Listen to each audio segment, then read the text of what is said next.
Citizenship act जिसमें नागरिकता देने का प्रावधान है, नागरिकता लेने का प्रावधान नहीं है। जो बदलाव किया गया 2019 में मुस्लिम लोगों जो जिनकी बात हो रही है, जिनके ऊपर टूल बनाया जा रहा है, उन लोगों के ऊपर इन 3 देशों में धर्म के आधार पर कोई प्रताड़ना नहीं हो रही है। वहाँ पे वो लोग अगर आ भी राशि लाने का कुछ भी नहीं है। ये प्रावधान पहले से 2009 में भी तब की यूपीए सरकार ने उसका प्रावधान बना चुका है। एनआरसी आएगा नहीं, ये जस्ट एक डेटाबेस जैसे सिटीजनशिप देने का या ना देने का या छीनने का, ये राज्य सरकारों के अधिकार क्षेत्र से बाहर है। तो लोग जो केंद्र सरकार कह रही है कि हम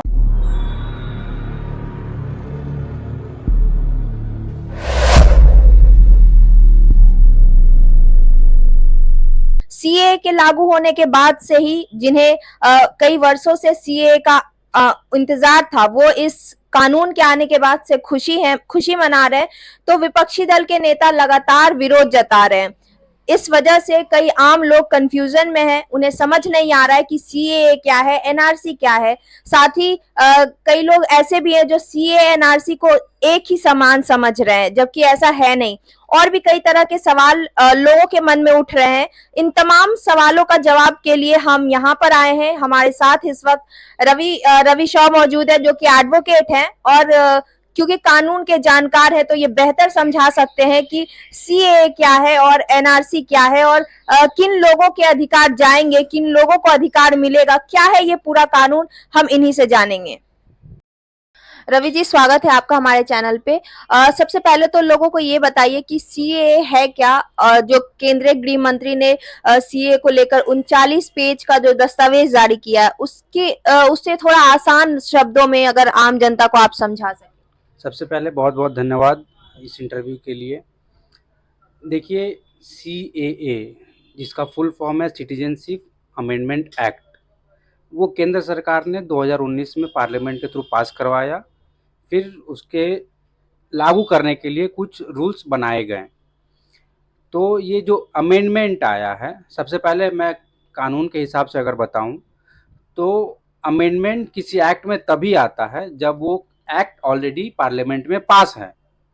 जो एक्ट ऑलरेडी चल रहा है उसमें कुछ और बदलाव लाने के लिए टाइम टू टाइम केंद्र सरकार और राज्य सरकार उसमें अमेंडमेंट लाती है। जैसे कि मेरे पास अभी इस वक्त सिटीजनशिप एक्ट की एक कॉपी है, जिसमें साफ शब्दों में लिखा हुआ है सिटीजनशिप एक्ट 1955। 55 जो है ये बताता है कि ये जो सिटीजनशिप एक्ट है ये मूलतः 1995 में केंद्र सरकार द्वारा पार्लियामेंट में पारित किया गया था। अब बात आती है कि इस एक्ट को पारित करने की ज़रूरत क्यों पड़ी थी। तो जैसा कि हम सब जानते हैं, 1947 में भारत देश का 2 विभाजन हुआ, धर्म के आधार पर विभाजन हुआ। एक पाकिस्तान बना और एक इंडिया बना, हिंदुस्तान बना। जब ये देश का विभाजन हुआ, बंटवारा हुआ था, उस समय दोनों जो सरकारें थी, जो केंद्र की सरकारें थी दोनों देशों की, उसमें उन दोनों ने ये बताया था, एक दूसरे को प्रॉमिस किया था कि मेरे देश में जो भी माइनॉरिटीज़ होंगी, minorities in the sense Hindu, Sikh, Jain, ईसाई, इस तरीके के, और इंडिया वालों ने बताया था कि मेरे देश में जो माइनॉरिटीज़ होंगी, हम दोनों देश, हमारे देश में रह रहे माइनॉरिटीज़ की पूरी रक्षा करेंगे, उनके धर्म की रक्षा करेंगे। 7 साल 8 साल बीत जाने के बाद भी देखा गया कि भारत तो अपने उस प्रॉमिस को निभा रहा था, मगर दूसरे तरफ जो पाकिस्तान थी, वहाँ पे लगातार हिंदुओं पे, सिखों पे अत्याचार हो रहे थे, जिसकी वजह से उस तरफ जो लोग विभाजन के वक्त रह गए थे, पाकिस्तान में जो लोग रह गए थे, उनको पलायन करके भारत में वापस आना पड़ रहा था। तो उस समय की तत्कालीन पंडित जवाहरलाल नेहरू जी की सरकार ने उस सिचुएशन को देखते हुए ये सिटीजनशिप एक्ट लाया था, ताकि जो लोग पाकिस्तान से प्रोसिक्यूटेड होकर के भारत में आ रहे हैं, उनको वापस से नागरिकता दी जा सके और वो लोग भारतीय बन सकें। इसके बाद ये कानून बना, लोगों को नागरिकता दी जा रही है। समय समय पे जब जब ज़रूरत पड़ी, केंद्र सरकार ने इसमें अमेंडमेंट लाया, इनके रूल्स में अमेंडमेंट लाया। और ऐसा नहीं है कि सिटीजनशिप एक्ट में पहली बार अमेंडमेंट 2019 में भाजपा सरकार ने लाया। इसके पहले भी एक बार अमेंडमेंट आ चुका है, जो 2003 साल में आया था। उसके बाद एक बार और अमेंडमेंट आया, जो वाइटल अमेंडमेंट था, वो 2009 साल में आया। उस समय केंद्र में कांग्रेस की सरकार थी, यूपीए की सरकार थी।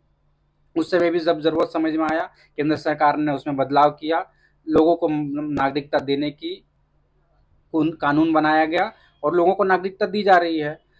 अभी की जो तत्कालीन सरकार यूपीए एनडीए की सरकार है, उसमें जस्ट थोड़ा सा बदलाव और किया गया।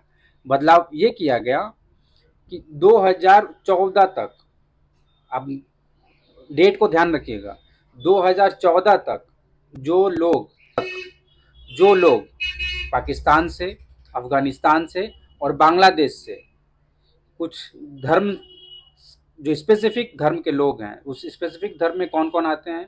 हिंदू आते हैं, सिख आते हैं, जैन आते हैं, क्रिश्चियन आते हैं, और भी जो उस तीनों कंट्रीज में जो लोग माइनॉरिटीज थे, उनके ऊपर वहाँ पे जो अत्याचार हो रहे थे, प्रोसिक्यूशन हो रहा था, उनसे पीड़ित होकर के, उनसे तंग आकर के ये 3 देशों से, सिर्फ इन 3 देशों से, पूरे विश्व से नहीं, इन 3 देशों से ये जो धर्म, इन धर्मों के जो लोग भारत में आए हैं, शरणार्थी बनकर आए हैं, इन लोगों को नागरिकता देने का काम, इन लोगों को नागरिकता देने का काम केंद्र सरकार करने जा रही है। और इस नागरिकता देने के लिए जो जो नियम चाहिए थे, जो बदलाव चाहिए थे, वो ही उसी बदलाव को सिटीजनशिप अमेंडमेंट एक्ट के थ्रू सिटीजनशिप एक्ट में लाया गया है। बिल्कुल। विपक्षी दल के नेता ये कह रहे हैं कि मुसलमान खतरे में है। अगर 6 अलग-अलग धर्मों को शामिल किया गया है तो प्रताड़ित होने वाले मुस्लिम समुदाय के लोगों को क्यों शामिल नहीं किया गया? ये जो प्रताड़ना की बात केंद्र सरकार बार बार कर रही है, ये प्रताड़ना किसी उन्हीं लोगों के लिए है, वो जो लोग यहाँ पे वापस आए हैं, सिर्फ धर्म के आधार पर उन पर प्रताड़ना हो रही है। इसीलिए अपने धर्म की रक्षा करने के लिए ये लोग, इन 6 धर्मों के लोग इन 3 देशों से भारत आ रहे हैं। मुस्लिम लोगों, जो जिनकी बात हो रही है, जिनके ऊपर तुल बनाया जा रहा है, उन लोगों के ऊपर इन 3 देशों में धर्म के आधार पर कोई प्रताड़ना नहीं हो रही है। वहाँ पे वो लोग अगर आ भी रहे हैं, वो अपने मकसद से आ रहे हैं, अपने रीजन से आ रहे हैं, उनके ऊपर किसी तरीके का प्रताड़ना नहीं हो रहा है। आप क्योंकि एडवोकेट हैं तो आम लोगों को आपकी बातों पे थोड़ा ज्यादा विश्वास होगा, नेताओं की बातों पर आम जनता थोड़ा विश्वास कम करती है। तो हम ये जानना चाहते हैं कि क्या मुस्लिम भाई बहनों को डरने की जरूरत है इस सीए कानून के आने के बाद? मैं इस बात पे फिर से, जो मैंने पहले कहा था, 2-3 लाइन को वापस मैं रिपीट करना चाहता हूँ इसमें। देखिए, जिस कानून में बदलाव हुआ, उस कानून का नाम है सिटीजनशिप एक्ट। सिटीजनशिप एक्ट, जिसमें नागरिकता देने का प्रावधान है, नागरिकता लेने का प्रावधान नहीं है। जो बदलाव किया गया 2019 में, तत्कालीन जो भाजपा की सरकार ने जिसमें जो बदलाव लाया, उसमें भी नागरिकता देने का प्रावधान है, नागरिकता छीनने का कहीं पे भी, किसी में भी, किसी रूल्स में, किसी प्रावधान में कोई जगह नहीं है।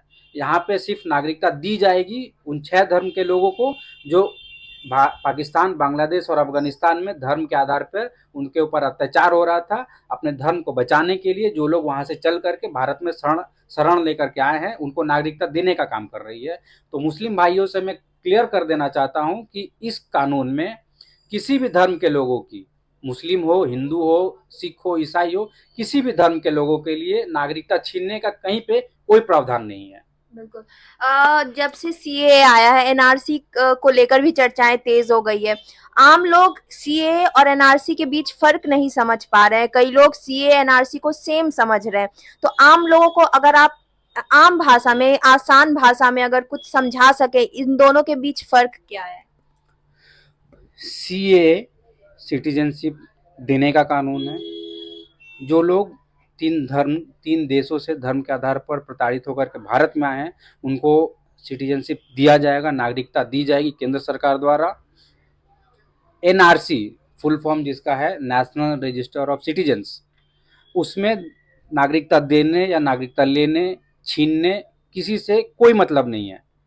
एनआरसी सिर्फ एक रजिस्टर होता है, जैसे हम लोग स्कूल में भी पढ़े हैं, वहाँ पे भी एक रजिस्टर होता है कि मेरे स्कूल में, मेरे कॉलेज में कौन कौन से बच्चे पढ़ रहे हैं, वहाँ पे एक रजिस्टर होता है। उसी तरीके से केंद्र सरकार के पास में कौन से लोग, कौन से पर्सन भारत देश में रह रहा है, भारत का नागरिक है, उसका एक रजिस्टर होता है, जो केंद्र सरकार का हक है रखना, कि वह उसके पास में लोगों के डेटाबेस रहे कि कौन यहाँ पे रह रहा है। बस वही एक एनआरसी है।